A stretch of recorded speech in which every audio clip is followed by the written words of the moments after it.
webinars as well. I can see very good response from the participants on today's program. This webinar will be extremely beneficial to all the participants, and the participants should surely gain some valuable information and knowledge on this area. We are thankful to Dr. Bhattacharjee for being with us as a speaker in this webinar instead of his very busy schedule. And I am sure this interaction program will be a platform for initial research collaboration and network formation between our department, our institute, and DMRL Hyderabad, Dr. Bhattacharjee and his group. I hope all the participants will enjoy this interaction program, and I wish all success of this program. Thank you. Thank you all. Thank you so much, sir, for your enchanting words and being tender towards us. We now move on to our today's technical session. We are extremely glad and grateful to have Dr. Amit Bhattacharjee grace the occasion with his presence. The topic of his today's technical talk is processing properties and applications of different classes of titanium. Before starting the session, let's know something about our honorable speaker. Dr. Bhattacharjee completed his B.Tech in Metallurgical Engineering from NIT Durgapur in the year 1987, along with master's degree in 1992, and also got his doctorate degree from IIT Kanpur on 2007.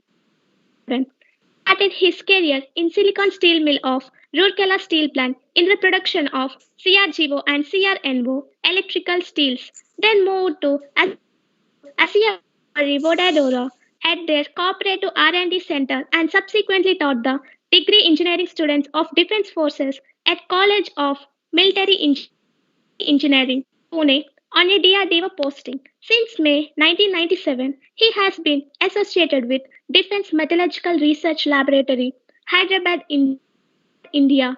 He is involved in research and development of titanium alloys and is recipient of several awards.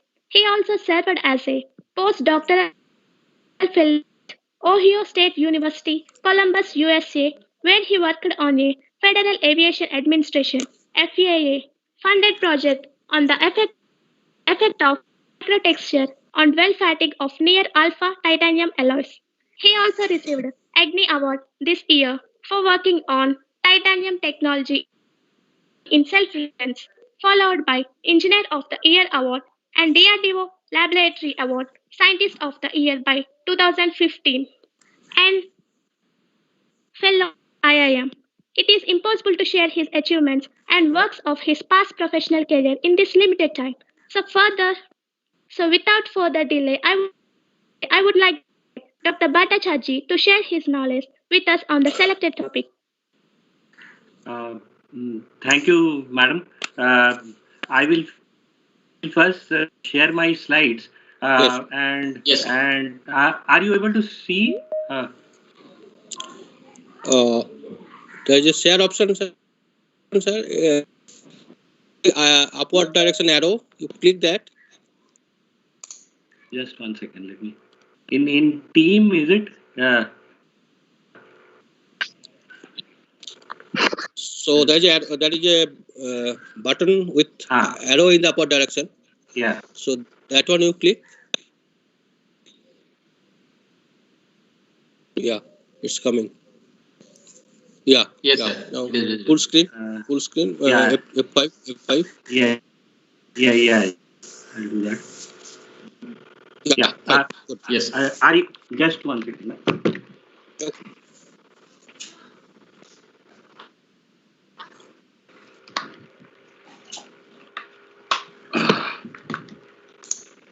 Hello. So you all are able to hear me, right? Yeah. And able to see my slide? Right? Yes.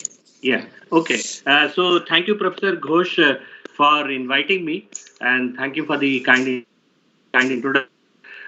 So I will take you through the titanium alloys basics, and roughly over 1 hour, so I will talk about, as has been said, about processing properties and applications of different classes of titanium alloys. And I acknowledge my guides, Dr. Sameer Kamath, and materials now, Professor Bhargav, Professor Banerjee, Dr. Nandi, and also Director DMRL, who has kindly permitted me to share with you the talk. So this is how I structured my talk. Firstly, brief, some introduction, then how the titanium alloys are classified, the different types of heat treatment, and briefly about melting. I'll not go into too much of details. If somebody has any questions, we can discuss about it. And then different classes of conventional titanium, that is alpha alloys, alpha plus beta alloys, and touch upon biomedical alloys also, which are important nowadays, and then gamma titanium aluminides, which has also come refocus, let me say, and then finish my talk. And if you have any questions, please go ahead and ask. So, as far as titanium goes, there are two principal virtues. First is it has got a very good or favorable high strength to weight ratios, and also a very good corrosion resistance. Because of its high strength to weight ratios, it finds that applications in aerospace, like in airframes and engine components, and because of corrosion resistance, it has applications in marine, chemical, and biomedical application. And there are niche applications which, like shape memory alloys, superconductors, not much, and also to some extent hydrogen storage alloys. So it is used in various industries like aerospace, medical, industrial, and also certain specialist industries which are there in the city.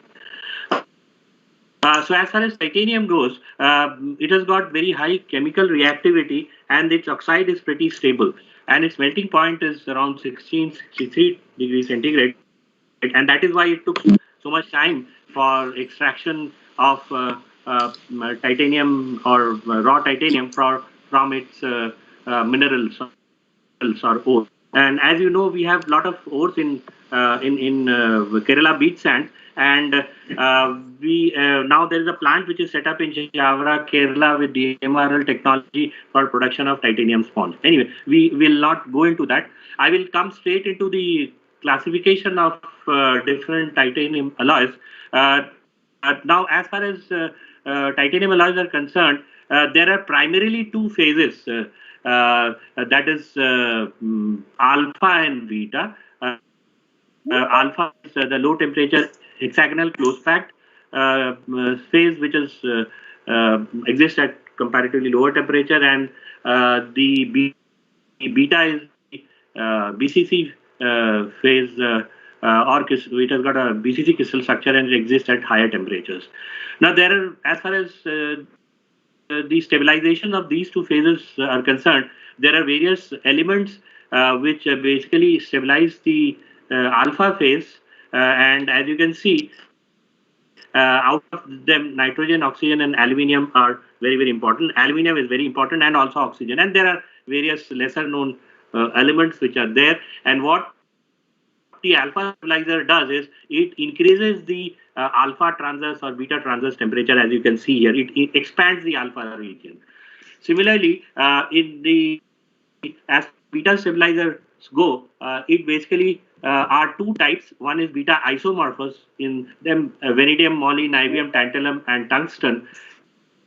And beta ejectoid is iron, manganese, chromium, nickel, and so on. And as far as gaseous element goes, hydrogen is one of which stabilizes the beta phase. And this is the kind of phase diagram that you get when you add these kinds of elements. And the other point that you can see is it expands the beta phase region and thereby suppresses this line, which is known as the beta transverse line. And beta transverse is very, very important in case of titanium alloys.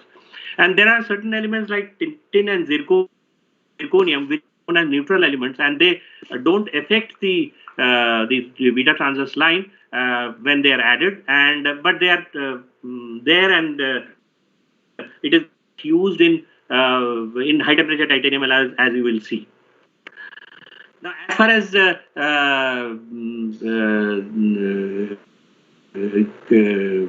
the phase diagram goes, this is a pseudo-binary phase diagram that I am showing you for titanium and titanium alloys.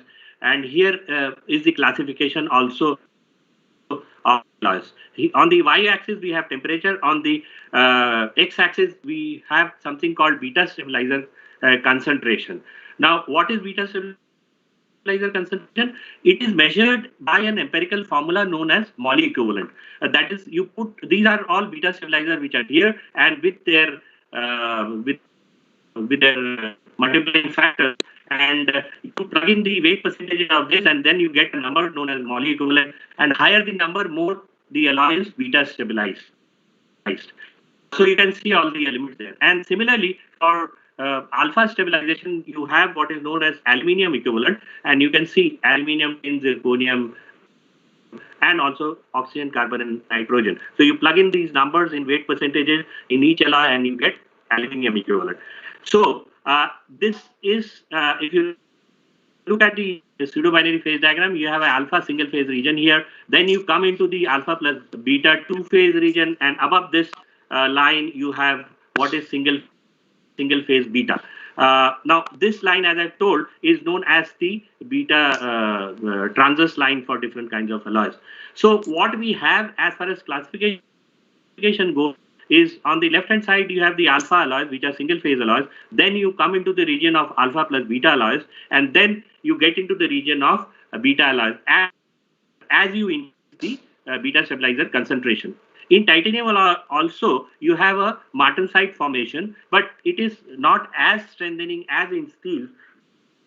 But it does refine the microstructure. So, but it forms. So this is the MS line which is there, and where this MS crosses this is the room temperature line, you have the beta alloys. That is, the beta phase can be stabilized when quenched for higher temperature for these kinds of alloys. We'll look at the details later. Then you have what is again this pseudo-binary phase diagram and different classes of titanium alloys. You have beta alloys, example of certain commercial alloys. We'll again talk about them later on. But, and the alpha plus beta alloys, and also alloy which is here. One of the important alpha plus beta alloys is Ti6Al4 vanadium. So, and the 50% of world titanium production is of this alloy. It's a very commercial and a very useful alloy as far as titanium metallurgy goes.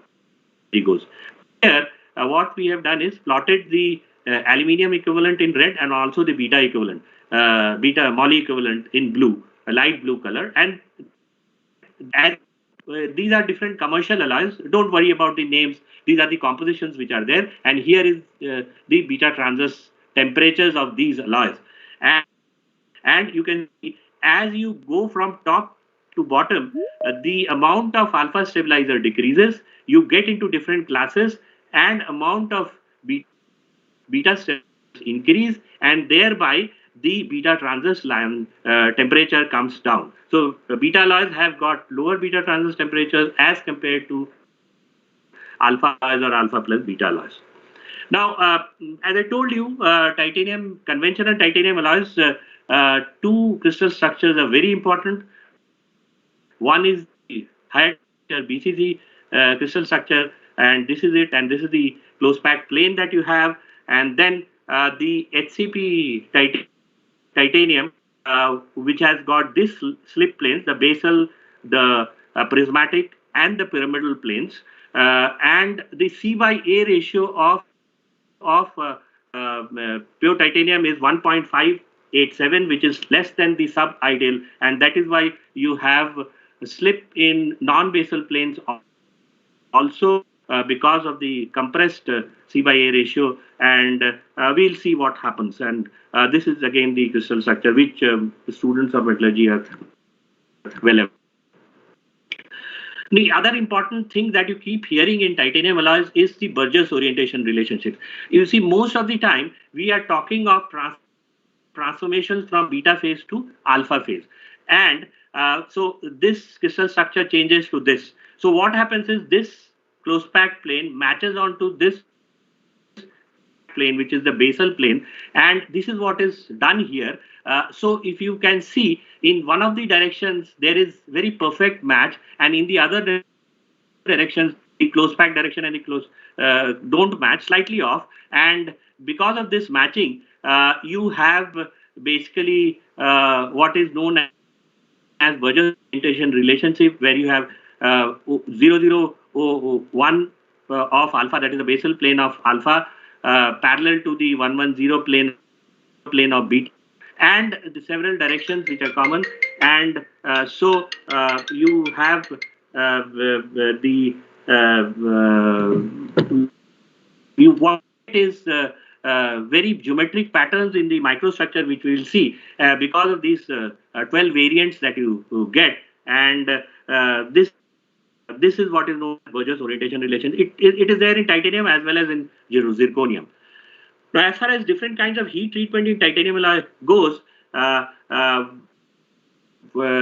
first treatment is the homogenization treatment after melting of the titanium alloy, which happens in higher up in the beta regime, because the beta has BC, as you all know, and the stress requirements are lower, so you can break down the ingot, which is of large size, at this, because the stress requirements are low and the diffusivity are high, so homogenization treatment is done high up in the beta phase field. Then there are various kinds of solution treatment. One is beta solution treatment, which is carried out in beta phase regime titanium alloys. Then you have the alpha plus beta solution treatment, which is, as the name suggests, this is carried out in alpha plus beta regime. And then there is aging carried out lower down in the alpha plus beta regime, which is basically an aging treatment to increase the strength in certain classes of titanium alloy.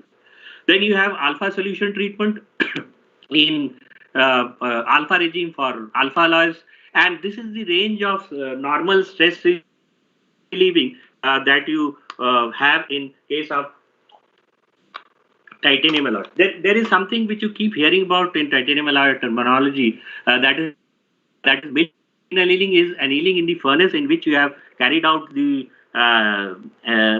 while deforming, right, rolling and forging, the annealing. A certain amount of annealing is carried out, but certain amount of stress remains, and that is why it is called a min annealed material. Now, as far as the microstructures are concerned, these are certain. I'll just walk you through different kinds of microstructure, and then we'll look at different classes of titanium alloys as they are processed. If this is again the pseudo binary phase diagram, and if you have an alpha plus beta alloy like Ti6-4 and you heat treatment here in the beta regime and cool it, what you get, you can air cool, you will get a certain coarser amount of alpha. These are alpha lats with beta, a very fine beta in between. I'll show you LCM microstructure later. And you water quench martensite or very fine alpha. And then if you do a heat treatment and deformation in the alpha plus beta regime, you break down the alpha and it becomes globular. And it depending on where you do it, you get various volume fractions of alpha and also certain amount of other beta and different constituents, which I will show you as subsequently. Then if you heat treat a alpha alloy, this is one of the commercial, CP titanium is a commercial purity titanium alloy because it has got sufficient amount of strength similar to aluminium alloys, just pure titanium with certain amount of oxygen and can be very small amount of other elements. You get a single phase alpha, and this is how it looks like. And then this is another alloy, alpha alloy, which is known as half alloy because it has got the composition 3 aluminium and 2.5 vanadium, which is half of the Ti6-4, and it is called a half alloy. It's a alpha alloy. And this is the kind of, you can see very small amount of beta at the boundaries, and it is single phase mostly, but small amount of beta at the boundaries. This is used for formability kind of application. Here I am showing you different kinds of microstructures that are SEM microstructures that are possible when you cool alpha plus beta alloys from different. If you cool from beta, you get something called transform beta structure. And as I was telling you, you can see these are colonies of these lats which are there oriented very geometrically. This has got a geometric pattern. So in titanium alloy, it starts getting complicated. You can see this is a big beta grain in which there is as well as beta inside. This is called a transform beta structure, and these can serve as one unit, and you can get different kinds of colonies of this. So this is called a transform beta structure, and these are different alpha colonies which you can see here. Now, if you do deformation of, let's say, Ti6-4, you have cooled from beta, but if you have deformation in alpha plus beta regime and then cooled in the furnace, you can get a UQAC structure. You can see the microstructure has got refined. This is alpha, beta at the boundaries. So this is very good for formability application. This is called a UQAC structure. Then you also, if you do a deformation in the alpha plus beta regime and cool at different rates, heat treat and cool at different rates from the alpha plus beta regime, you get what is known as a bimodal structure. Why it is called bimodal is because you can see different sizes of grains. This is one, this is called primary alpha, and this region is again alpha plus beta. It is a perlitic structure, but here you have alpha and beta. So transform beta again, but the grain size is much smaller. Again, you can see here also similar structure, but cooled at different rates. So these are called bimodal structure. The importance of these I will bring out later on. You will see the property and how they vary. These are the examples of beta alloys. Two beta alloys, 10-3 that we have indigenized, Ti 10 vanadium 2 iron 3Al. This is used for landing gear and all. This is again bimodal kind of structure. You can see primary alpha here and then transform beta here.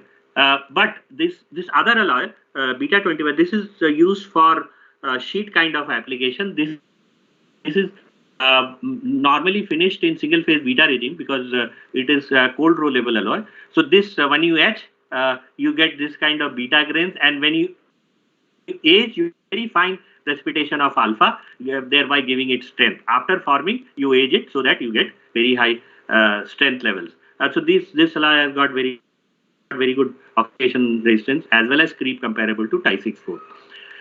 Now, I was talking about martensite in titanium alloys.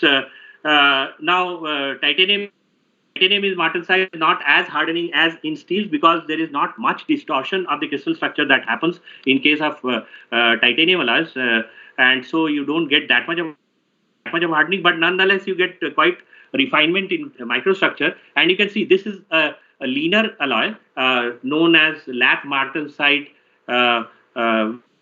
which occurs in leaner alloys, and you can see this kind of dense dislocations inside, and this is as I told is known as lath martensitic structure.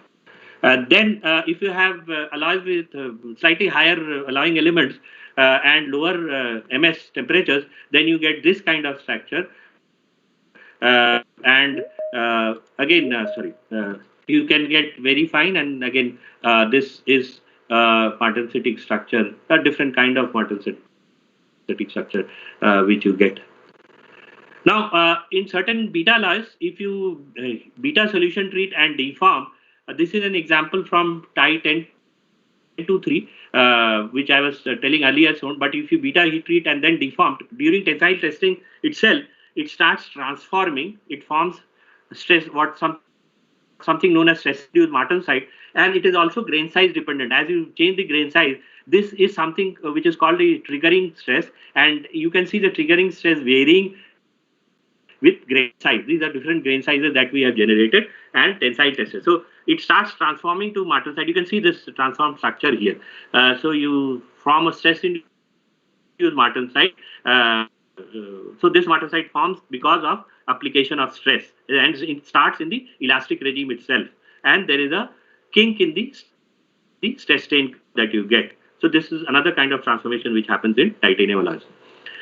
The other transformation which I have not talked about, but we can discuss it if somebody is interested. This happens in beta alloys.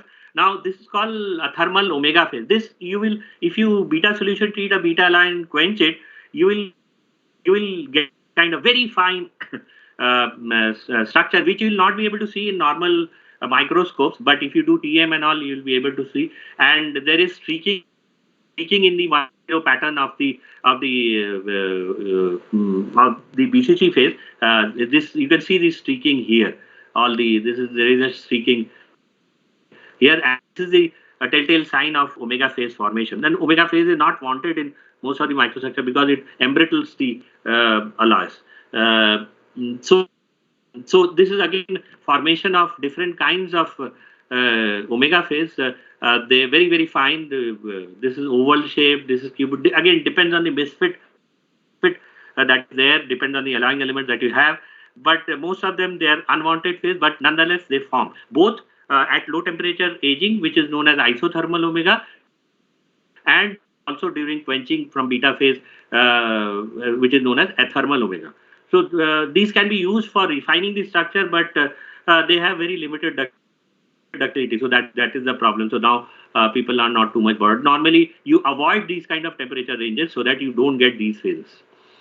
The other thing that happens in titanium alloys is, especially in beta alloys and also most of the alpha plus beta alloys, is if you cool slowly from after beta heat treatment, you get heterogeneous precipitation of alpha around the beta grain boundaries, and that is deleterious for mechanical properties. So most of the effort is to take care of this grain boundary alpha, so you don't get grain boundary alpha because it deteriorates the mechanical properties that you get. So you can have design different kinds of heat treatments or thermomechanical processing for taking care of this grain boundary alpha.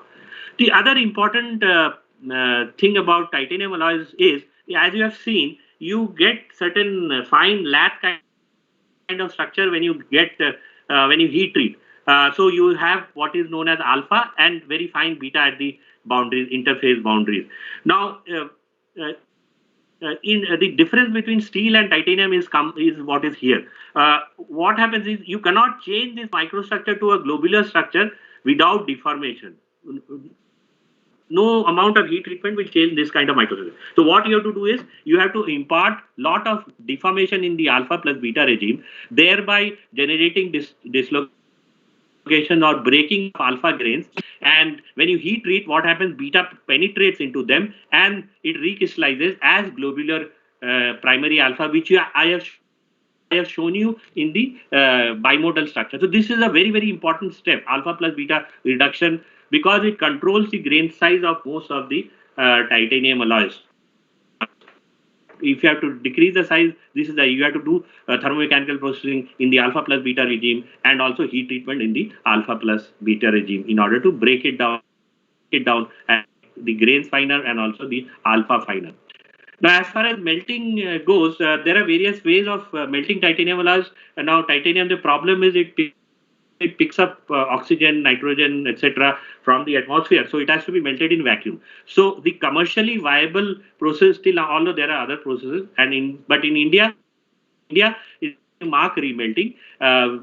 So what you do is you make an electrode and weld it with this tub. This is a copper crucible, water cooled, and you arc it, and arcing is between the base and the electrode, and thereby keep depositing the alloy, and then it builds up. And so this is what is basically a vacuum arc remelting. You have huge furnaces of the order of where you can make several tons of material, and you also have lab level furnaces where you can melt very small quantities, right from 50 gram, 10 gram, 20 grams, and all that. Various kinds of VR furnaces are there. There are other methods of melting also, like electron beam melting, plasma beam melting. But in India, we have just started getting electron beam and plasma beam furnaces.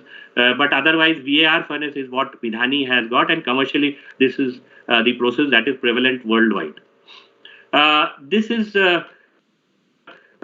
are basically two modes of melting: non-consumable melting and consumable melting. In the consumable melting, you make the compact of the material that you want to make and weld it, as I said, and the electrode itself is melted.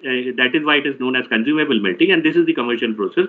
In the non-consumable melting, which is used for lab level melting, you have a thoriated tungsten electrode, and the material is kept in the electrode, and the arcing is between the electrode and the material, and the material melts and solidifies. That is again a water-cooled copper crucible, and so it is called a non-consumable melting because the electrode is not melting here. Uh, Now here I'm just showing you the one example of one alloy which is triple 5 3 5 aluminium 5 vanadium 5 moly 3 chromium. Now if you see all the beta stabilizing elements have higher melting points and higher density as compared to titanium. So most of these alloying elements are added in terms of aluminium based master alloys, and India does not make them, so we import all these aluminium based master alloys from abroad. You can see here moly aluminium, vanadium aluminium, and the rest of them are added as pure elements like aluminium, low in titanium, comparatively lower as compared to moly and vanadium. So all these are added, the calculations are done, and then you make an electrode and melt it. So this is one of the first titanium sponge I just wanted to cakes that was produced in DMRL by the Kroll's process, and now the technology has been transferred to Chava, Kerala, and where KMML has set up a plant with funding from ISRO, and it is a 500 tons per annum plant, and it is producing titanium sponge, which is the basic raw material required for titanium alloy melting.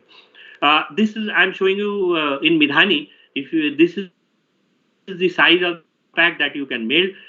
This is around 172 kgs. You then press the compact and then weld it by plasma welding.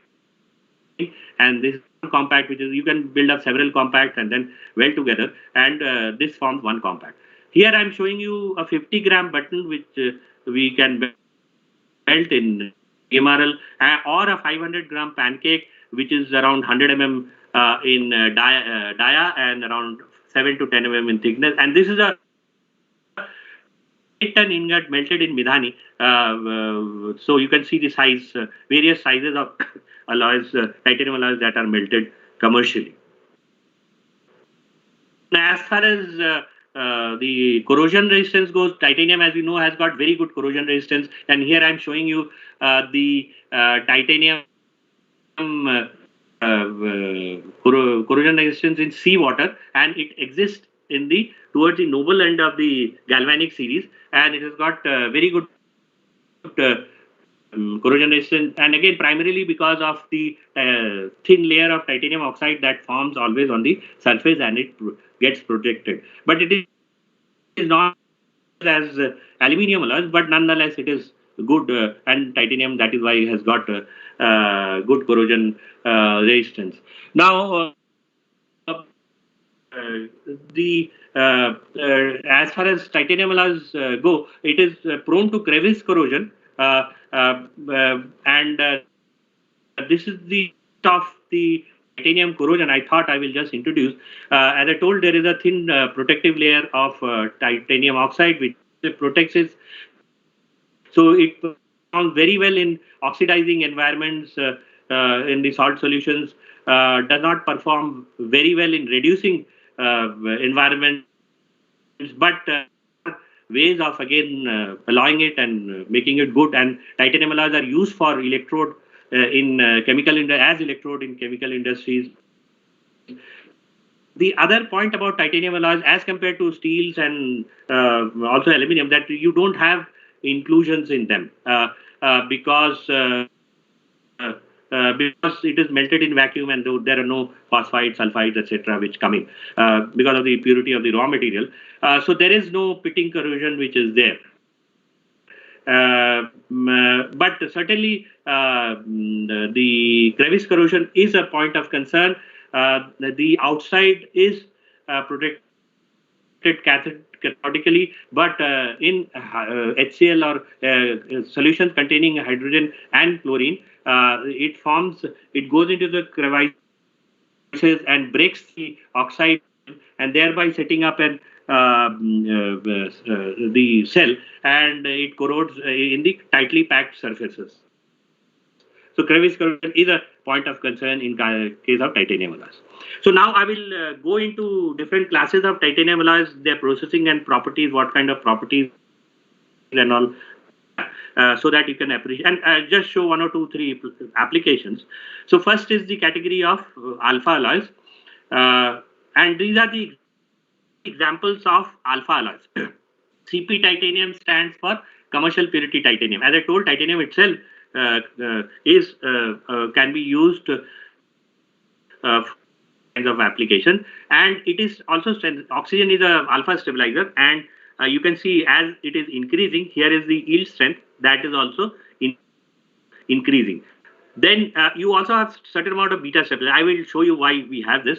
And then you have certain grades where you add palladium, ruthenium, and these are mainly for making electrodes, etc. for corrosion application. That is, you want to electrowin some metal, or you want to use electrodes in the cells. Then you add this element. These have got very good corrosion resistances. And this is the half alloy, which I have already shown you the microstructure. It is of the composition of Ti6L4b. That is why it is called half alloy. It is used for making tubes, etc. I will again show you. It is used in aircraft application. This is the kind of strength level that you get in this.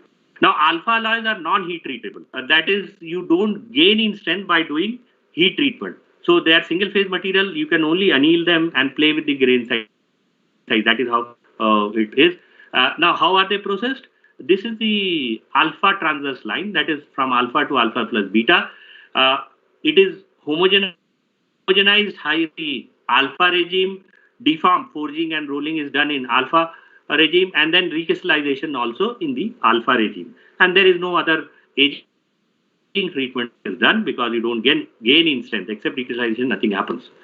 This is a microstructure of Ti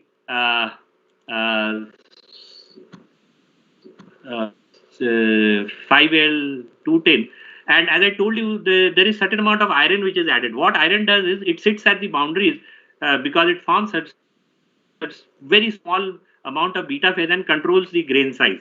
This is a EDS from this region, so where you can see the iron peak which is there. So iron is beta stabilizers are sometimes used in very, very small quantities to basically control the grain sizes. Yeah, this also alpha alloys are also used for low temperature application, for all this cryogenic kind of application that you have. I don't know whether you missiles and all use a lot of cryogenic bottles as also cryogenic engines. So these are alloys which are used for there. Then as I was talking about the half alloy, this is one of the major applications. Half alloy tubes, these are used as hydraulic oil carrying tubes in aircrafts. LCA has got kilometers of this tube, and the basically control tubes they carry. You can see here very structure, and then you have various sizes, dias of. This was indigenized by Midhani, NFC, and DMRL also got into it. So earlier this was imported. So half alloy tubes are used extensively in various kinds of applications. I'm not going into the details of these processing, etc. We can discuss if somebody is interested. Then this is again another example of this alpha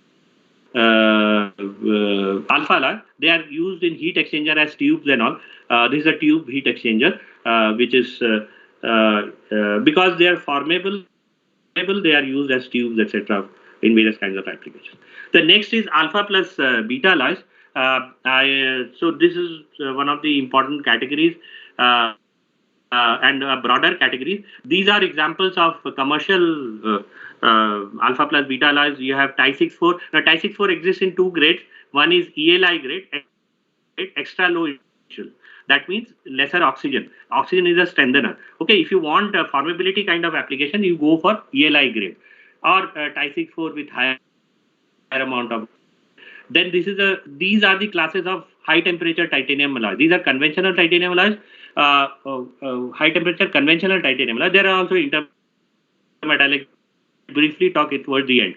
Now these alloys are classic high temperature titanium alloys. The maximum temperature is around 575 to 600 degrees centigrade. Beyond that you nickel-based superalloys. So these are IMI 834, Ti 6242 are used in the aero engines. Here is the picture of an aero engine. Here you can see the front. This is a jet engine. Here you have the front fan, which is again either can be composite or a Ti 64, and this compressor section, various sections, this is where the temperature keeps, and the high temperature titanium alloys are used in these sections, and also sometimes the tail plug, some of the alloys, and nowadays gamma night is being used this low pressure turbine section here. We'll see the example. As far as the transformations are concerned, this is a TTT diagram for alloy, alpha plus beta alloy. When you cool from above the beta transistors, the first thing that forms is grain boundary alpha. Okay, so that is why I was telling the most of the effort is to take care of this grain boundary alpha, because this causes deterioration in properties. Then you have the beta transformation plus beta, and then if you cool fast enough, you can get martensitic transformation and form martensite. Now, in the beta regime, when you process, you can process differently. You can process in the beta regime and get a transform beta structure, which I had shown you earlier, or you can do alpha plus beta processing and get a alpha plus beta bimodal kind of structure. So as I told you, homogenization of the ingot, this is the beta transverse line, alpha plus beta. So you carry out homogenization higher up. The ingot has just been melted. You have seen the size of the ingot. So it is heated in the higher up in the beta regime, where the diffusion is faster, chemical homogenization takes place, and deformation is also easier. Flow stress requirements are lower, so you can break down the ingot, and then cooled at different rates. Then is done in beta regime as well as in the alpha plus beta regime, depending on how much you have deformed. The first reduction is always in the beta regime, forging and rolling, and then later on it is deformed in the alpha plus beta regime. And then the final heat treatment, depending on what kind of microstructure you want, you can give a beta heat treatment or alpha plus beta heat treatment, which is circularizing cum annealing treatment, and then age it at lower temperature to gain strength. So this is the general scheme of things for alpha plus beta alloys. Again, coming back to the same microstructure, so if you beta treat, you get a transform beta. If you cool alpha after alpha plus beta regime, you can get a EQX structure, or if you cool faster, you will get a this bimodal kind of structure. So again, I'm showing you the colonies. You can see the grain boundary alpha at the. This is a beta grain boundary. You can see the beta grains are pretty large. Beta grains are large because the diffusivity in beta is much higher, because it's a BCC open kind of structure. So you get much higher diffusivity, thereby larger grain sizes. And when you cool it, you get transform beta kind of structure, colony kind of structure. You can get various, again, Widman-Stratton structure also, depending on the cooling rate. Now, here I'm just giving you the general property trends. If the property, EQX microstructure, which I just shown you, has got a higher amount of ductility at same as lamellar structure. So at the same strength, it has got a higher ductility, tensile ductility. Okay, so if you want ductile material, more for formability kind of application, you should go for EQX kind of structure. But lamellar structure also has got certain advantages. Here you can see fracture surface versus strength. A lamellar structure has got much higher fracture toughness at comparable strength with EQX structure. Okay, so if you want higher fracture toughness, you should go for lamellar kind of structure. So then in the alpha plus beta alloys, towards the left hand side of the pseudo binary phase diagram, what you have is a class of alloys known as near alpha high temperature type. These are classic high temperature titanium alloys. Okay, conventional alloys. So what is the theory of how are these alloys designed? These alloys are designed. You see, alpha alloys should have been ideal, because alpha has got a HCP structure, but because it has got single phase, it does not have enough strength. So you put in certain amount of beta, very small amount, because you want to limit the amount of beta phase, because diffusivity is higher in beta phase. So the in high temperature titanium alloys, beta phase is limited to less than 10 volume percent, and the strengthening, because neutral elements are added to cause strengthening. Tin is intentionally added because it combines with aluminium to give this coherent alpha 2 precipitates of this, and which strengthens. And as I told you, you replace, if you cannot replace, if you cannot do away with stabilizer, you replace the higher diffusivity beta stabilizer with a stabilizer which have low diffusivity, like moly and niobium or tungsten. Tungsten sometimes, because it's heavier, it is not added. The other thing that is very, very important is iron. You have to limit iron and nickel. What it does is, iron and nickel causes in very, very small amounts, I will show you, it causes anomalous diffusion, and that basically deteriorates the creep properties. So the sponge that you get should have low iron and nickel. Sponge in titanium sponge, you get iron and nickel, very small amount though, from the retort, which is made of stainless steel. So you try to get it as low as possible, which is the central portion of the sponge, that is the cake. Then silicon is intentionally added temperature titanium alloys because it improves the creep. I will show you that. And sometimes this will not talk about certain annealing improves the the creep properties because of solute partitioning effect. This I'm not going to talk about in this. How are they processed? Again, this is the alpha plus beta. Here you have other two solvers coming in. This is the silicide solvers and then Ti3Al solvers. When you increase the aluminium content, the Ti3Al starts precipitating.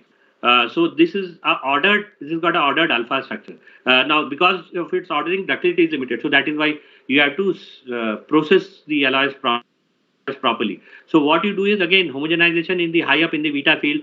Then most of the time you want a bimodal structure in for high temperature application. So you do deformation in the alpha plus beta regime, heat treatment, solution treatment in alpha plus beta regime, and final annealing or aging at lower than Ti3Al solvers, and also lower than silicide solver. You don't want to precipitate these two ordered phases because these have got lower ductility and can cause.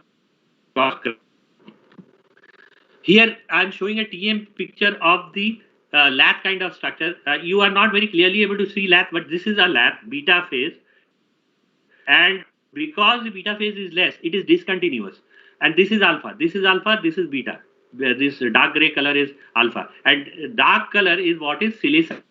You can see what happens is slip can transfer from this region to this regime. So this is impeding slip transfer, thereby improving the creep properties at higher temperature. So that is why silicon is added in case of high temperature titanium alloys, because it blocks the slip transfer, because beta is less and it is discontinuous at the boundaries, interface boundaries. So this prevents slip transfer. Here I am showing you the effect of very, very small amounts of iron and nickel, how they affect the properties. You see there are two same composition of the alloy melted, one with higher amount of iron and nickel. You can see the amount 233 ppm and 90 ppm of iron and nickel. Another was 65 ppm and 20. This is IMI 834. This was done. This work was done in DMRL, and rest of the alloying elements which are there. This is slightly. I have shown you the composition, and you can see at same stress level, 200 MPa and 150 MPa. The one which has got lower iron and nickel, the creep is much better as compared to the one which has got much higher amount of iron and nickel. So that is why your titanium sponge and the your master alloys should have as low nickel as is possible. Now, in most of the aircraft kind of application for, let's say, turbine blades, discs and all which rotate as well as the higher temperature, you need to optimize the creep and fatigue. Now, creep and fatigue are at crossroads property wise. for fatigue you need a finer structure, but for creep you required a larger, that is a transform beta structure. So the optimized structure is what is known as a bimodal structure. You can see here, creep for bimodal structure is lower. I mean, it is worse, and compared to the lamellar or beta transform structure. So in order to get both together, you have a bimodal structure with certain amount of primary alpha, which I have shown you, the and beta kind of structure. Now I'm just trying to get you towards a certain amount of research that is done. Now there is something called dwell fatigue. I just wanted to introduce texture, dwell fatigue, and leave it. If you have somebody is interested, we can talk about it. Now, dwell fatigue is what is you have heard about fatigue. So you increase the load and then bring it down. Increase the load, so that you cycle the load. Now, if you hold it at the higher load for a certain amount of time, that is what is known. And the dwell causes rapid deterioration of properties, and there have been failures. This is a dwell fatigue failure in an aircraft engine. It is primarily because of texture. This I'm not able. This is Ti642, a high temperature titanium alloy which Americans use in the engine. Now this was processed in different ways, and I will show you the micro texture in these. It was. You can see here. One had low micro. The Ladies is the name of the company which produces with different kinds of titanium alloy, and then it was tested at around 95% of the yield strength. That is in the elastic regime, just below the yield stress. And you can see the life. This is for continuous cycling, and this is for when you had a dwell at the high load level. And this divided by this is what is dwell debit. So this is 6.4 for low microtexture, but a material which was processed high microtexture, you can see the dwell debit is much higher. And beta forge, because the grain size is higher, so that does not is not a correct structure. But anyway, it was tested, and the dwell debit is lower. And people also tested from retired impeller. Because you see why this was done is there was a program I had gone for my postdoc. So the texture was not understood as much as it is today in titanium alloys primarily. So now people have understood what its mechanical properties, and it deteriorates the fatigue and dwell fatigue thing. So that the people were worried because certain titanium alloys were processed much early 20 years back. Then when the people did not understand the effect of microtexture, but now since they have done, so they wanted to understand the effect, and that's what was done. And the basis of this is again here we are plotting Ti6Al. This is because Ti6Al is the basic constituent of titanium alloys, and here critical resolved shear stress of Ti6Al has been plotted at various temperatures. This is for prism slip, this is for basal slip, and this is for C plus A slip, that is pyramidal slip. You can see there is a huge difference in CRSs of this, and this causes cracking titanium alloys. There is a theory by Bashe which says that if you have two oriented regions, one is for easy deformation, another is for hard deformation. One deforms and unloads onto the other, thereby causing cracking in the one that is oriented for hard slip or hard deformation. Hard is not in terms of hardness, it is deformation wise. Hexagonal metals, C-axis as compared to the other directions are much harder to deform. You can, as you have seen, the CRSs for two different orientations. Now that causes cracking. I'm not into the physical explanation. We can discuss this if somebody has a question on this. Okay, but I will show you. This is part of my work.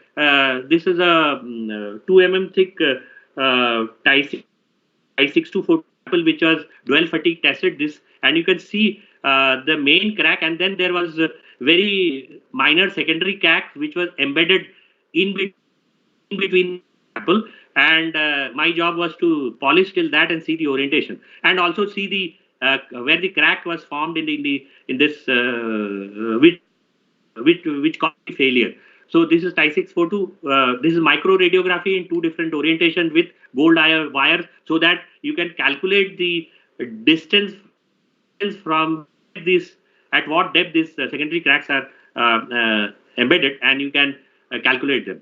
Now, everybody knows that fatigue is the surface.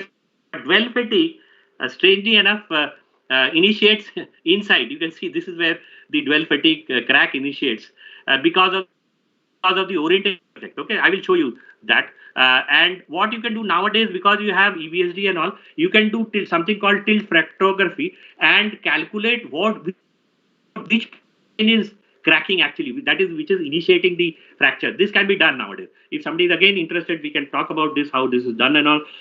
This can be done. You can actually know the orientation of these planes that is cracking. It can be done in any of, even in steels or anything with EBSD on the fracture surface. So this I had these studies with proper orientation and all. And what you can see, this I'm just showing you the texture. Okay, these are two flat samples differently tested, and this is a secondary crack which I was showing you. This is not the main crack. The main crack I've shown you earlier. Now, red means hard orientation. Here it is difficult to deform in this, because you know, if you have stress direction, this is the stress direction. So this is, the red means it is oriented like this, and green and blue are soft orientation. You can see this crack. This is crack, secondary crack, which I had shown you earlier. This is embedded in the hard region. What happens is, Bash's theory is, the soft region deforms and unload onto this hard region, and thereby initiating the crack. Okay, and as soon as it goes, the crack goes. The crack is a three-dimensional stuff, right? So it blocks off. Okay, so my job was to do serial sectioning, do that. Why they wanted to pick up this orientation is because you can do crystal plasticity modeling, and also calculate the fatigue life and all. So that is the modeling effort. This was the actual microstructure of 6242, primary alpha transform beta structure. Again, slightly higher volume fraction of transform beta, but not much difference. There are other two structures, but when you do EBSD, you can see same. Differently processed rings. You can see the amount of microtexture. This is there. This has got a very high amount of microtexture as compared to this is a kind of randomized structure. You can have different kinds. These are like stringers running across the length. These are again different shapes. So we could correlate the microtexture region size ultrasonic signal. Thereby we can design a NDT technique in order to life these components. That was the idea behind doing texture, and also the ultrasonic testing for these. I will just quickly go on to beta alloys. And then beta alloys, as I have told you, you put in beta stabilizer, higher beta stabilizer content and quench it, so that you can retain the beta phase, and then you can age it to get very fine precipitation of alpha, thereby getting very high strength level. So beta alloys are not used for high temperature applications, but they are used for room temperature strength kind of application, like landing gear. Here I am again showing you the omega phase that inevitably forms when we cool beta alloys, both isothermally as well as thermally. But normal microstructures, you will not see it. Only you do TM and all, you will be able to see. So here are again the elements, beta stabilizer elements, and you can see this is the critical concentration, which is shown here, the minimum amount of the element that you have to put in order to stabilize the beta phase at room temperature. So what you can see, iron, cobalt, nickel, these have got, you only put in small amounts and it stabilizes the beta phase. So these are very potent beta stabilizers as compared to others, iron, chromium, nickel, and all that. So I will just talk about processing of two beta alloys. Again, you have other phase transformations happening in beta alloy. Omega plus beta alpha is here, and then there is also a phase separation reaction beta prime plus beta, which we will not talk about presently. For beta alloys are ones which are on the right side of this martensitic transformation, so that you can quench from beta regime after heat treatment and retain the beta phase, and then age age it, get very high strength level. So we'll talk about these two alloys, how they are processed and all, and then I'll talk about two more classes and finish off. 1023 is used for landing and all, very forgeable alloy. This is used for sheet kind of application. This, although being a beta alloy, but it's got very good high temperature properties because certain amount of silicon and moly gives it very good oxidation resistance. This we have indigenized for the LCA and the other programs. So these are the compositions. 5553 is a variation of a Russian composition VT22. This we are doing it because the hardenability of this 5553 is higher than 1023. We'll talk about hardenability if somebody wants to understand, but otherwise not. And then beta 21s. You can see the various kinds of beta alloys which are there, and you can see that their beta transverse temperatures are also low. Again, the beta alloys, the TTD diagram is generally like this. You have the heterogeneous nucleation of alpha at the grain boundaries. So that is where it is more deleterious in case of beta alloys because its strength levels are much higher. And then you form alpha inside the grains, and you have formation of omega in these kind of alloys which I have already shown you. It does not form martensite but forms omega.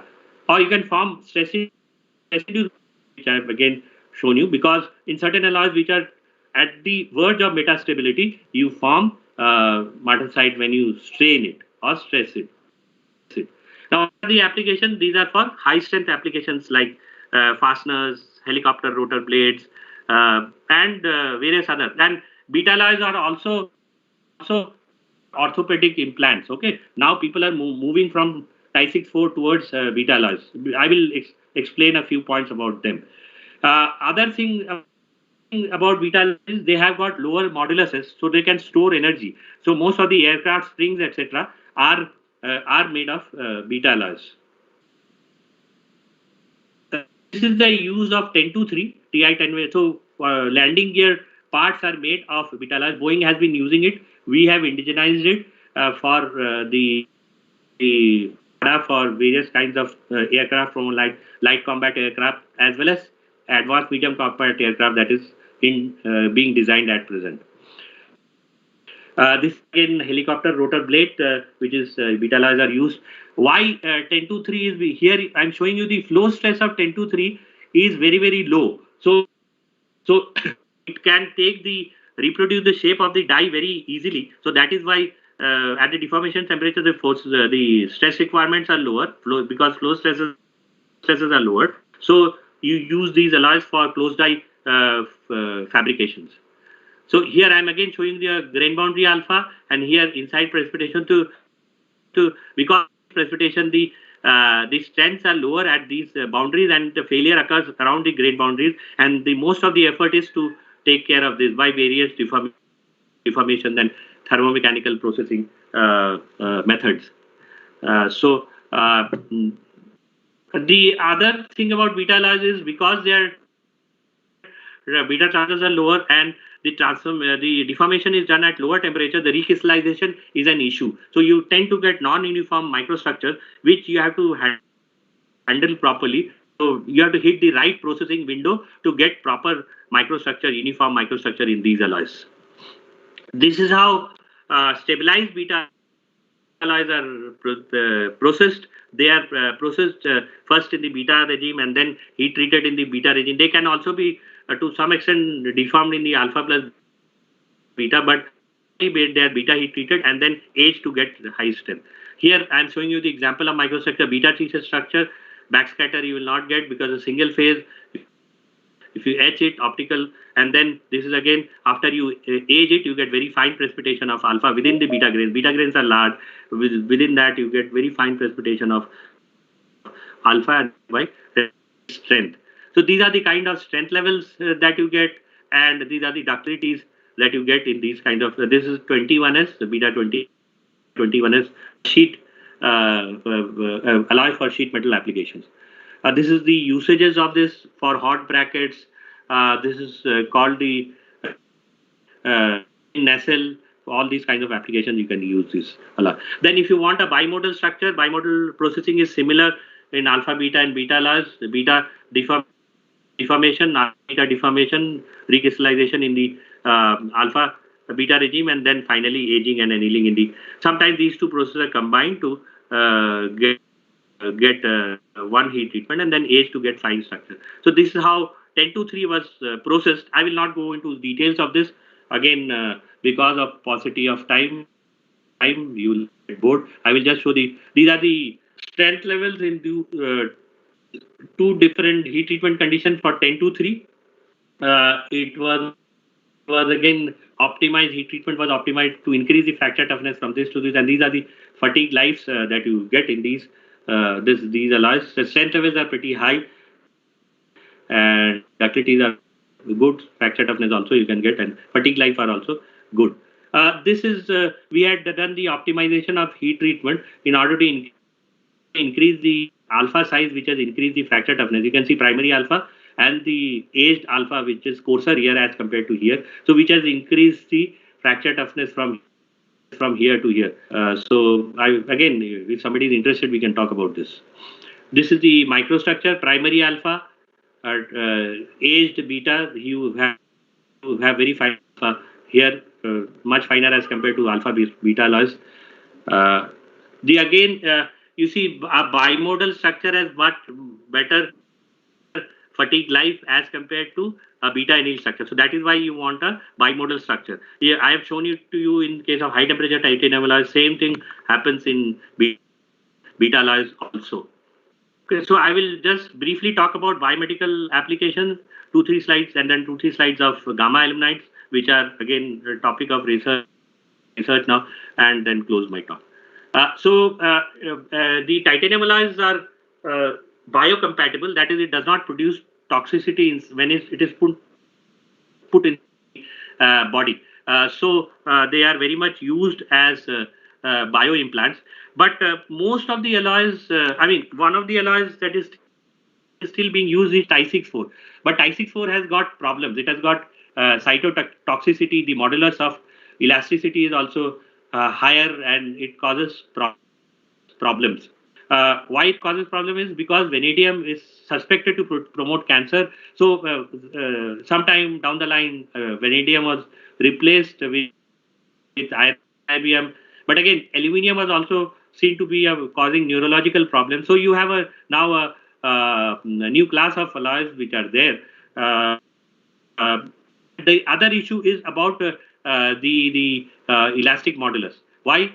Because the titanium alloys, this alpha plus beta alloys have modulus in this range, which is still half the modulus of stainless steel and cobalt alloys, but still the bone modulus, if you see, is much lower. So there is problem of load shedding. So what happens is, the people are looking for alloys which is approaching the bone modulus, which is in the range of 30 GPa. So that is where beta alloys come in.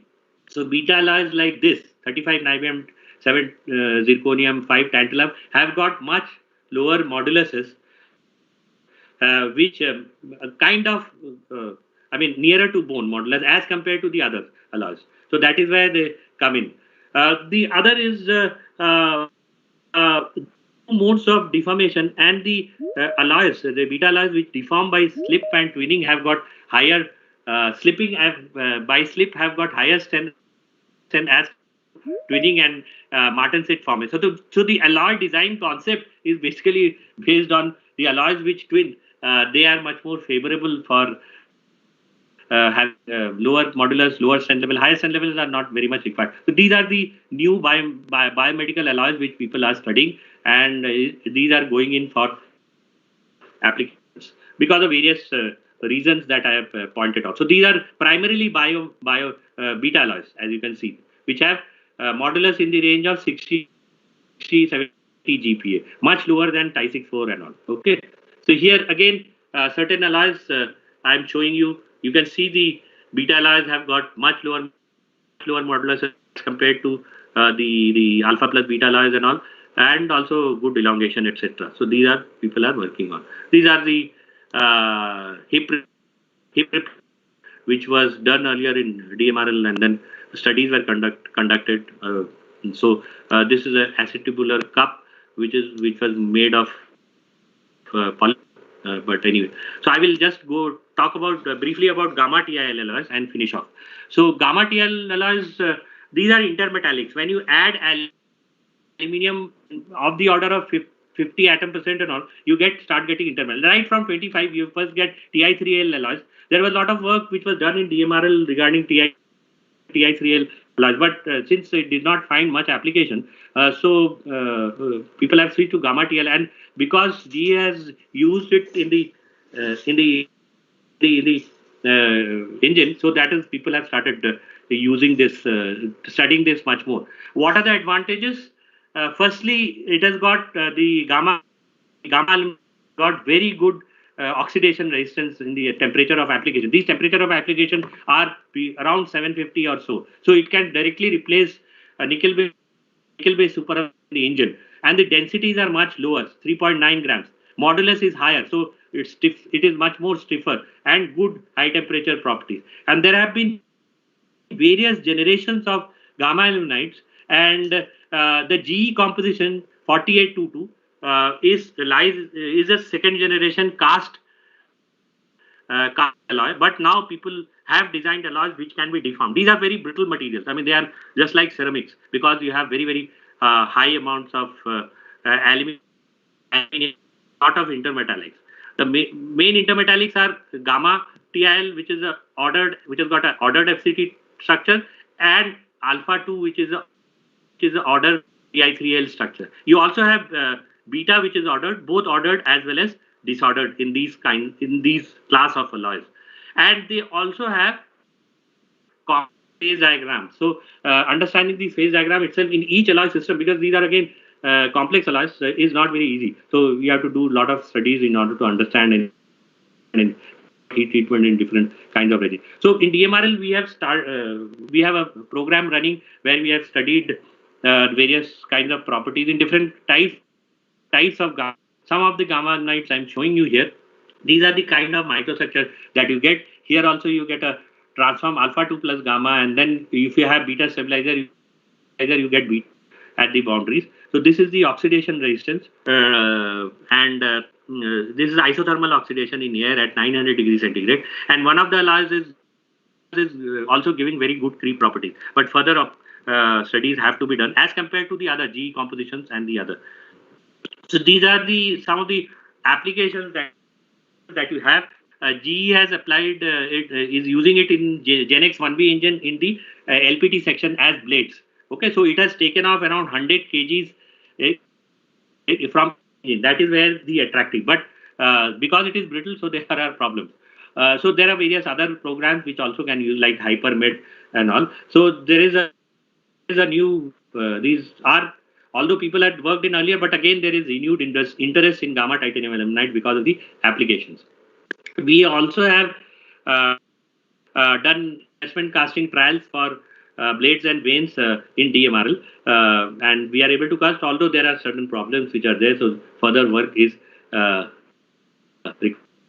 So this is the picture of a GenX 1B engine, which is flying with the Dreamliner, and this has got last two sections are the TIL blades, that is the low pressure turbine section. So thank you very much. If you have any questions, you can ask, or any clarification, I'd be happy to answer them. Thank you very much.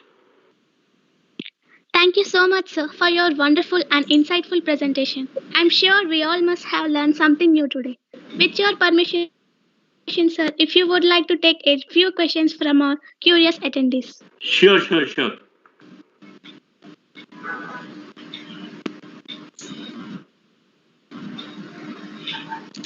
Who are attending through MS Team, they can take the help of raise your hand option. Yeah. And participant from MS YouTube and Facebook channel, they can type their question in the chat box. In MS Team participant, they can raise their hand option. They can take the help of raise your hand option. I'm not able to see the chat box. If you can read out the question, I'm not able to see the chat box. So if you can read out the question, I can answer them. Okay, sir. Yeah.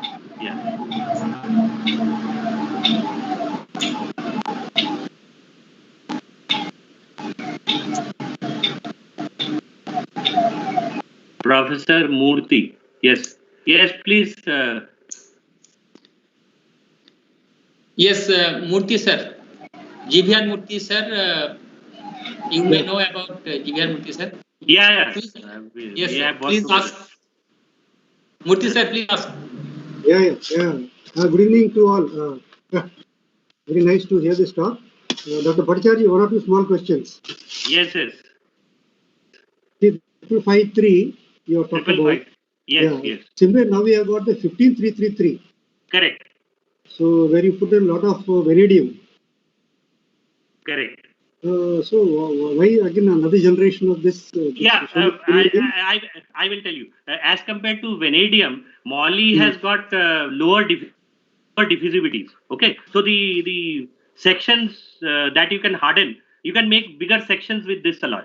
Okay, so that is why, as compared to 1533, 553, you see, you have also 1023. 1023, the hardenability is limited to 75 thickness, whereas for 553, you can go to 152 thickness. So that is the difference. So that is why this new alloy. Yes. Okay.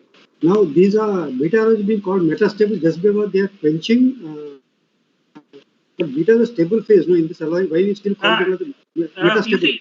You see, it is metastable because if you see the phase diagram, pseudo-binary phase diagram, as soon as you raise the temperature, beta you can quench and retain. Yes, but as soon as you age, the equilibrium phase you get alpha. That is alpha plus beta. So that is why they are called metastable beta phases. So metastable alloys, which have got lower amounts of beta stabilizer, those alloys are called metastable beta. And some alloys which have got much higher amounts of stabilization, those are called stable beta alloys. Stable beta alloys, there are only few actually, mostly burn resistant application kind of stuff.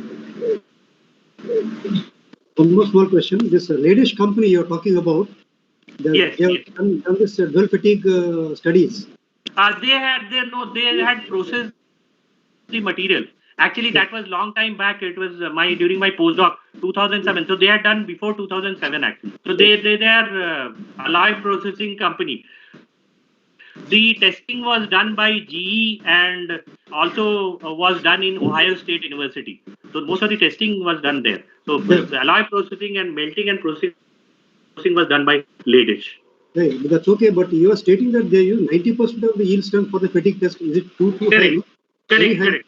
Yeah. You see, in US and all, it is the machine time, right? I mean, fatigue testing takes a lot of time.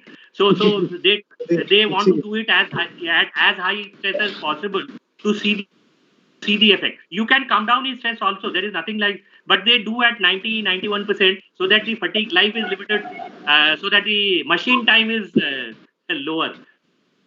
So normally, dual fatigue testing is done roughly around 90% of the stress level. Oh, okay. Great. Yeah. Thank you. Thanks a lot. Thank you very much. Thank you, sir. Next question from our social media platform, YouTube Live, by Sanjit. Sir, apart from titanium alloy, does other materials used for high-end application like super alloy also experience dual fatigue? Dual fatigue, I'm not very sure because dual fatigue is a phenomenon which is there in titanium alloys mostly, as I understand now. I really don't know whether nickel-based super alloys do have dual fatigue phenomena or not. I really don't know. So there is also somebody, as Subhajit Paul has raised yes. his. Yes. Subhajit Paul. Yes, sir. Sir, I am a undergraduate BTech student, second year from NIT Durgapur. Sir, basically, you have showed about the biomedical alloys by titanium, basically titanium alloys in the biomedical applications. Correct. But we know that DRDO basically involves in the application of various defense applications. But how how the biomaterial alloys can be produced for the defense applications, and why no, there is, yeah. You you see, even DRDO works on biomedical application, because we have also, I mean, there are 52 labs in DRDO, so it works in all the problems, right from alloy making, aeronautics, even crop, because you see our forces require all those kind of things, and research can only be done by DRDO labs or academia. So biomedical research is also done in DRDO, although in DMRL and all we not do, but because titanium alloy is our forte, we understand titanium alloy more. So melting and processing of titanium based biomedical alloys is an interesting topic, and that is why we took up. But we don't have too much experience on biomedical testing, which either other labs or academia like ISC as well as VIT, Geeta Manvasigan has built up a very beautiful lab. So there are places where biomedical testing is also. So that is the interest of us. It is more of an academic interest for us, because DMRL also works on research kind of things apart from applications. And the second question is from my part is that, sir, basically I have seen in CMRI a project is going on regarding the exoskeletal limb system, and it is a DRDO project. But as we all are at home, so how we can perform and attend any involve ourselves in such type of projects like that are going on in DRDO or in CSR labs, and how it will be feasible for us? Yeah, from home, so you have to only after pandemic is done, so you can participate. No, that's a good question, but how you can participate is either you can do projects in any of the DRDO labs. Many students do it. That is one. Second, if your faculty, I mean, there are various boards in DRDO which fund different kinds of projects in different fields. So there are material field, there is also aeronautics, there is also other kind of field. So if any faculty from your college, etc., is working on any of the projects, you can work there. So these are the two methodologies which I can think of. Either you can come to one of the DRDO labs, write to somebody if you are interested, and work on it, and or your faculty concerned is taken up a project, you can work on that. Okay. Yeah. And so the last question, sir, that is, sir, except the writing the literature review in this pandemic situation, what can be the next option for us to continue any type of research work? Yeah, difficult. I agree with you. But I mean, if you have microstructures and all, you can do microstructural analysis, because nowadays a lot of softwares are available, which if you have access to, you can sit down at home and do. Otherwise, so it is really difficult. It's difficult time for everybody actually. You know, IIT Madras opened up. There was a problem. So I mean, you have to look at all these things till a vaccine comes up. I think it is difficult for students as well as faculties, I think. And also the projects are also running late actually. Yeah. Yes, sir. Thank you, sir. Okay, thank you, sir. Next question from Khalid Ibrahim. Khalid Ibrahim, you can ask. Unmute yourself first. Khalid Ibrahim.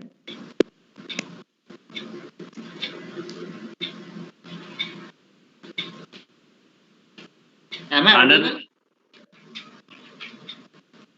I think there is some problem. Next question from Sama Kesarpu.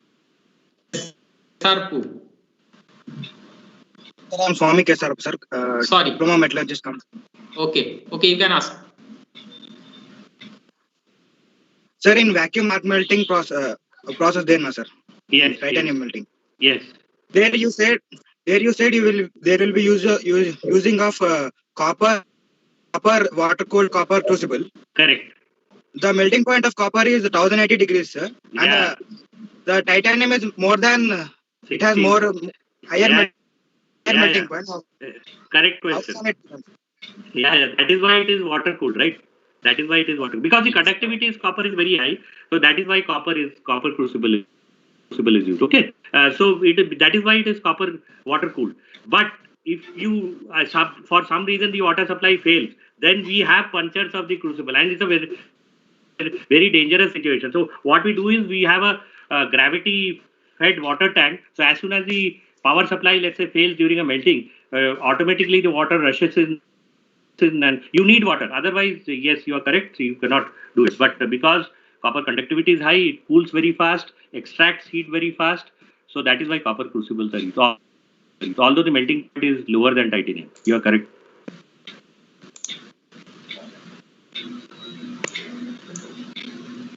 Okay. Thank you, sir. Yeah. By Manish Kulkarni. Yes.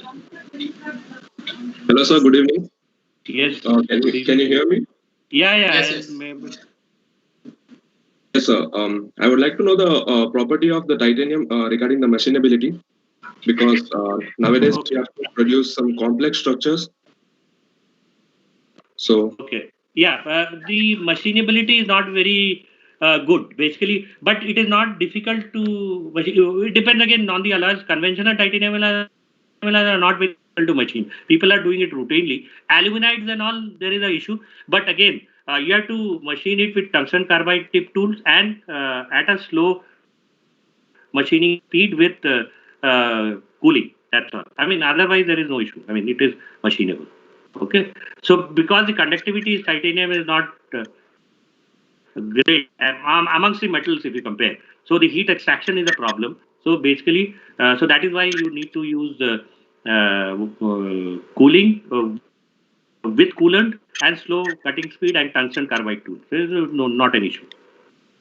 So, sir, if there is a problem with the deformation during the machining, then it might be a whole complete heat treatment process to be carried out. So yes, I mean, before heat treatment, it will get oxidized. Okay, so if it reaches a temperature of the, let's say, 600 centigrade, it will start oxidizing. So one good thing about titanium is as soon as it starts oxidizing, we'll be able to see the color. It will change from golden yellow to dark. Ultimately, when it is fully oxidized, it becomes black. You have range of yes, if the whole test piece material has got heated up, then so there is no option. It is basically spoiled. Yes, sir. Yeah. And I would like to know, like, can we use additive manufacturing for producing complex structures of titanium? Yes, absolutely no problem. Only case is for application going to play. Then people are not able to prove, but there is a lot of effort on because you see there additive manufacturing. You have to take care of the porosity, residual stresses and all. And the other problem with titanium is that the grain size of the deposited material is pretty large. So you don't get the fatigue life. Okay, so that is the problem. In case of those applications, it is still slightly further off, but other applications is absolutely normal application. Additive manufacturing can be used. There is absolutely no problem. Okay, sir. Thank you. Yeah, welcome.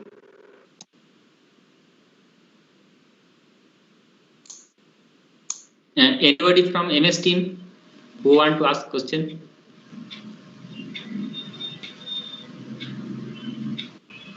Anybody from YouTube live?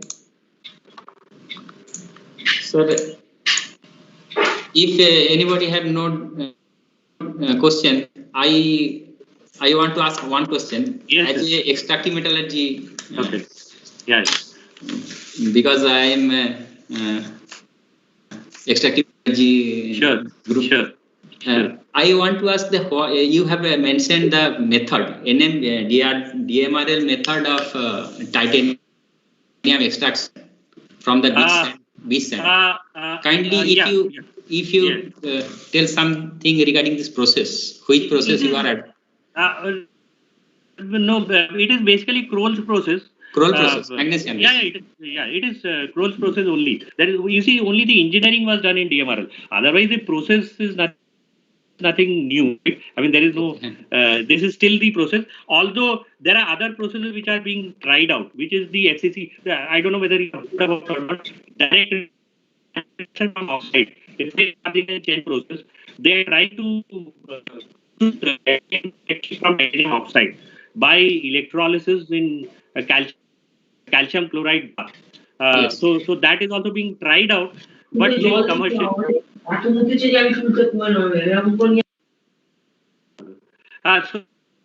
So still it is not commercially successful, but their worldwide effort is there. I mean, in order to reduce the cost of extraction and all that. But DMRL process is based on Kroll process only. Based on the process. And yes, and if you are interested, there is one on Dr. Nagesh. I work on the alloy side. So if you are interested, he was in charge of Kroll's process. So you can contact him. No problem. Okay. Yeah. Okay, sir. Thank you, sir. Any other question? If any no question, then hello. Yes. Professor K.S. Ghosh. He is faculty member in department. Yeah, Ghosh, sir. Good speaking. Okay. Yes. It's very nice lecture. By nice talk. I don't know. HC Beaver. Yes. HC Beaver. Do you have any data? Just I did not fully get your question. Yeah. Do you have one question? HCC, test correcting, test correcting.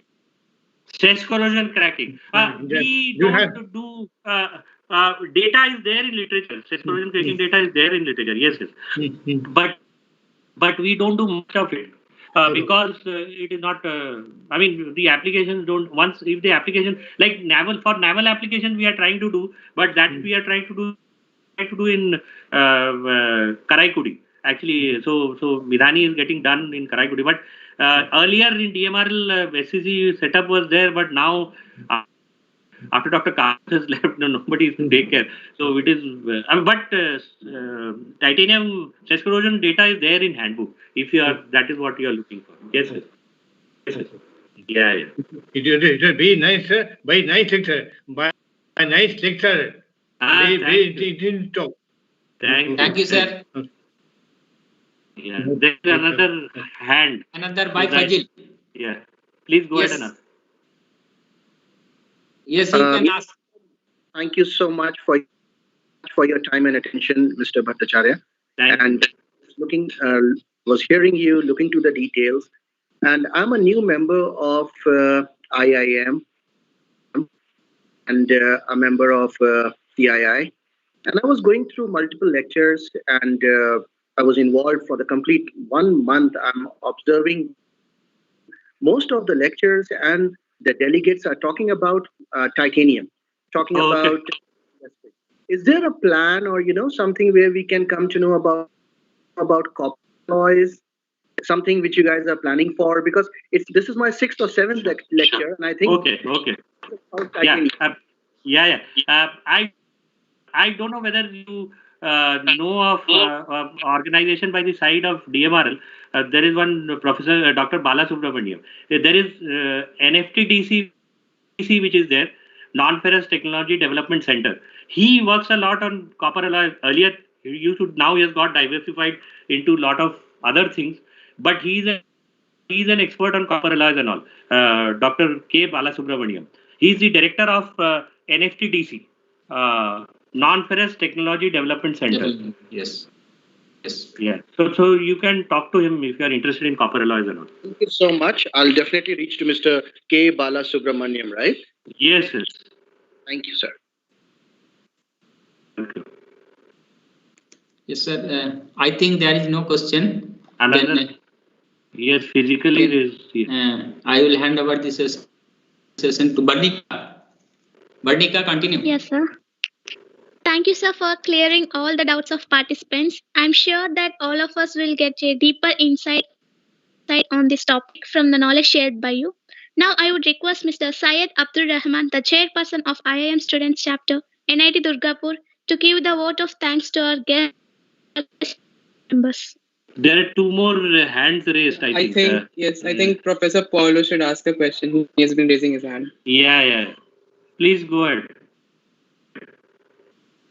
His mic is muted, I think. Sir, please unmute yourself. Unmute. Yes. Sir, Okay. Yeah. My name is Paulo from Brazil. Yeah. Thank you. My name is Paulo. I am professor at the Federal University in Ouro Preto in Brazil. Okay. And it is interesting, very interesting, your conference. And I'd like to acknowledge your expertise for this excellent information that you gave us. Thank you. And I would like to acknowledge Dr. Arup Kumar Mandal for the invitation. That is, thank you. And the question is related to your titanium use and is related to biomedical use. That means we have interest to make some cooperation with people just taking the niobium in substitution of titanium. The question is, do you have any experience to use niobium jointly with titanium, gamma titanium, or even beta titanium, to use this as for application in biomedical or not? We don't too much, as Defense Metallurgical Research Lab, we don't too much work on biomedical alloys. Let me be frank. But there are people who have used it. There is one Geeta Manvasigan. I don't know whether you know her or not. She is having a center. She's a director of NIT Vellore. She has worked on biomedical applications of different kinds of alloys. Her PhD thesis was on titanium alloys, but she has diversified complete to biomedical alloys. So she is one. The other is one Ashish, Professor Ashish, I think Professor Ashish in ISC Bangalore, who works a lot of testing and all of biomedical alloys. Ashish Chattopadhyay, I think, Chatterjee, I think so, who works on testing of various biomedical alloys. So we don't have much experience. Earlier, one Dr. Sagar was there who did work on some time on biomedical alloys, but frankly speaking, we have melted and processed the alloys, but not done any characterization for biomedical application, to tell you the truth. Yeah. Yeah. But there are other people who are but there are other people who are working on these kinds of things. Thank you for your excellent conference. Dr. Arup, thank you sir. For the invitation. Thank you, sir. Thank you. If anybody from MS team, I think one question from YouTube live by Novin. He told, sir, for which application titanium material replaces with other materials? Please clarify. I think we have discussed this area. Yeah. Titanium is replaced by other material, is it? That is what he is asking? Titanium replaces with other materials. Yeah. There are lots of principles like high temperature application, nickel-based superalloys, higher temperatures you use it, and ceramics also replace titanium alloys. So there are n number of examples. Compared to titanium, other materials are there, and also composites are used instead of titanium. Like I said, in the front, in the aero engine, the front portion blades are sometimes composites. So they are directly replacing titanium alloys. And also aluminium alloys are always in competition with titanium alloys. In aircraft structures, unless you require higher load. Aluminum composites. Yes, aluminium alloys and composites are used. So there are always other alloys which are there. So dependent properties. Yes. Okay, sir. Thank you. Thank you. Soyad, continue. Yes, sir. On behalf of IIM Students Chapter, NIT Durgapur, I would like to extend my heartiest gratitude to Dr. Amit Bhattacharjee. Thank you so much, sir, for your talk today, and thank you for all the motivation and enlightening us with your inspiring words. We hope to have many more interactions with you in future too. I would also like to thank all the members of the organizing committee for making the arrangements. Our faculty advisor, Dr. Arup Kumar Mondal, and Dr. Madan Mohan Ghosh, MME department for the continued support. Last but not the least, a big thank you to all our guests, attendees, and my fellow classmates for being part of this event today. Thank you so much, all. Thank you. Thank you very much. Thank you very much. Thank you, sir. Thank you very much. Thank you. Thank you. Okay. Bye. Thank you. Bye. Bye. Congratulations. Bye-bye. Thank you.